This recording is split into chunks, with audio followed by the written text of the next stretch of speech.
Guaya banangi guasame tin banangi kenti namani English namani Nuer banangi kaken basic phrases kitin chwal ken o ken ne kadobrini ken akoden bana focus tin tama ban je tuka menyam na meche agora nene I am not a teacher.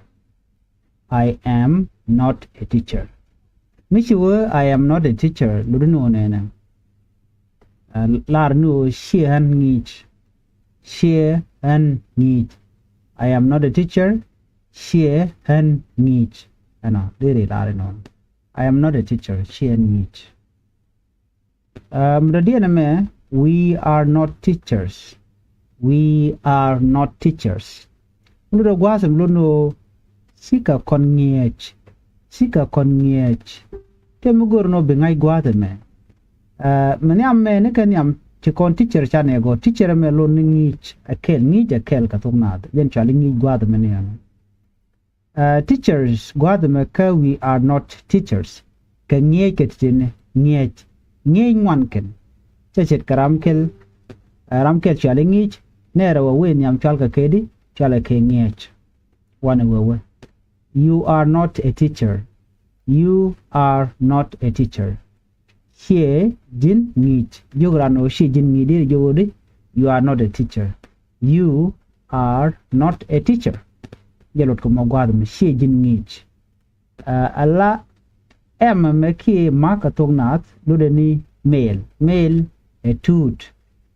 Ko take tuk tadian at la gwach la to de la gwach de no ka kon wer lar kon ka ken mi chaw you are not a teacher de ko lar no chi jin ni a check wala wut de jogo no chi jin ni ka to kwani chal de bo you are not a teacher no ka tu ro ken dong de na gwach ma am de na me you are not a teacher a female f chunga ke female gwa the f man lo no di lar no chi jin ni you are not a teacher. Guadame she is not a teacher. Michawe she is not a teacher. She raja ke toot. Sorry, raja ka ngot la chit kanyal ke check. The way she is not a teacher. Mulo no di jen she need.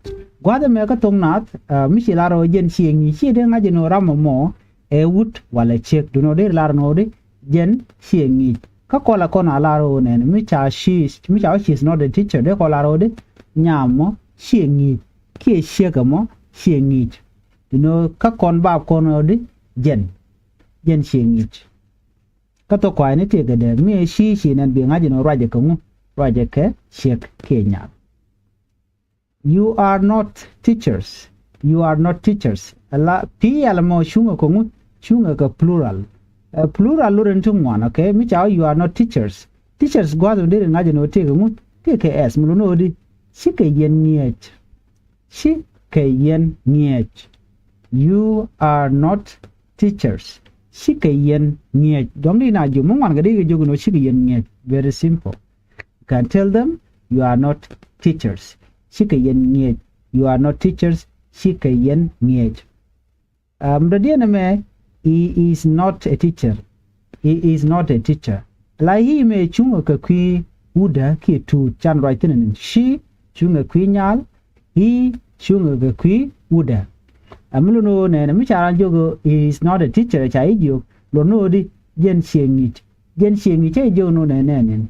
La she raja ka kwi check ke nyal ke ngot he raja kwi uda ke dol.